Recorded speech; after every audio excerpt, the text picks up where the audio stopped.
રાજ્યભરમાં ભારે વરસાદ વરસી રહ્યો છે ત્યારે હવામાન વિભાગ દ્વારા રાજ્યભરમાં રેડ એલર્ટ જાહેર કરાયું છે, જેના પગલે ચુડા સહિત સમગ્ર ગ્રામ્ય વિસ્તારોમાં ભારેથી અતિ ભારે વરસાદ વરસી રહ્યો છે।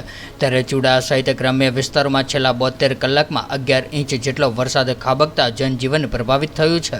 ત્યારે ગોખરવાડા ડેમ ઓવરફ્લો થતાં વરસાદના પાણી રસ્તા ઉપર ફરી વળ્યા છે અને ગોખરવાડા ગામ પર સંપર્ક વિહોણું બન્યું છે। ત્યારે બીજી તરફ ચુડાથી વસ્તડી જવાનો રસ્તો પણ પાણીમાં ગરકાવ થતાં વાહન વ્યવહાર ઠપ થઈ ગયો છે। ત્યારે સર્વત્ર પૂરની સ્થિતિ જોવા મળી રહી છે। ત્યારે નદીઓ અને જળાશયો છલકાઈ ગયા છે અને ભારે વરસાદના કારણે સર્વત્ર જળબંબાકારની સ્થિતિ જોવા મળી રહી છે। ત્યારે ખેડૂતોના ઊભા પાક કપાસ જુવાર જેવા પાકોમાં પણ પાણી ગરકાવ થતાં ભારે નુકસાનીની શક્યતાઓ સેવાઈ રહી છે। ત્યારે ચુડા સહિત ગ્રામ્ય વિસ્તારોમાં અતિ ભારે વરસાદની સ્થિતિને ધ્યાનમાં રાખીને ગ્રામજનોને કારણ વિના બહાર ના નીકળવા સ્થાનિક તંત્ર દ્વારા સૂચના આપવામાં આવી છે।